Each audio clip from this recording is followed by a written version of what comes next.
Kottayam medical college അപകടം. കെട്ടിടാവശിഷ്ടങ്ങൾക്കിടെ കുടുങ്ങിയ സ്ത്രീക്ക് ദാരുണാന്ത്യം.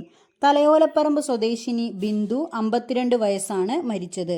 കെട്ടിടാവശിഷ്ടങ്ങൾക്കിടയിൽ നിന്ന് പുറത്തെടുത്ത് അല്പസമയത്തിനകമാണ് ബിന്ദു മരിച്ചത്.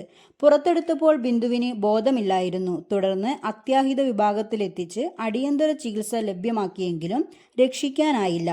തകർന്നു വീണ കെട്ടിടത്തിലെ ശൗചാലയത്തിലേക്ക് പോയ അമ്മ തിരികെ വന്നില്ലെന്നും ബിന്ദുവിന്റെ മകൾ പറഞ്ഞിരുന്നു. ഇതോടെയാണ് JCB എത്തിച്ച് ഉദ്യോഗസ്ഥരും പോലീസും കെട്ടിടാവശിഷ്ടങ്ങൾക്കിടയിൽ വിശദമായ തിരച്ചിൽ ആരംഭിച്ചത്.